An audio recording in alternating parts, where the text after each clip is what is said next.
नमस्कार, मी वृषाली पाटील बातमीपत्रात आपलं स्वागत करते। सुरुवातीला पाहूया मिशन बारामती संदर्भातल्या टॉप 9 बातम्या। अजित पवारांविरोधात स्थानिक गटबाजी थांबवण्यासाठी जानकर बारामतीतून लढण्याची शक्यता, तर आता ते परभणीतून अर्ज दाखल करणार अशी चर्चा। त्यामुळे आता सुनेत्रा पवार माघार घेतात का हे पाहणं महत्त्वाचं।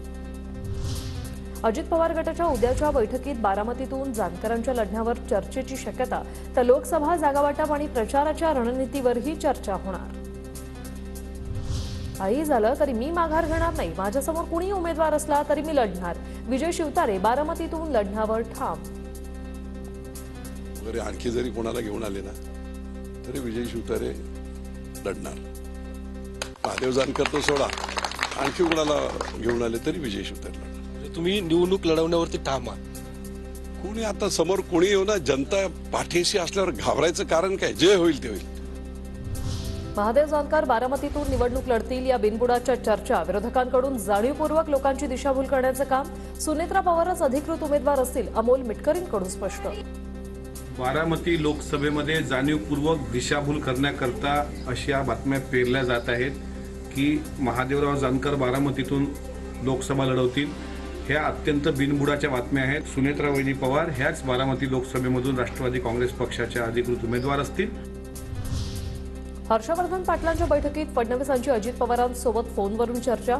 हर्षवर्धन पाटलांवर बारामतीत अजित पवार गटाच्या प्रचाराची जबाबदारी। फडणवीसांचा पुढील आठवड्यात इंदापुरात मेळावा।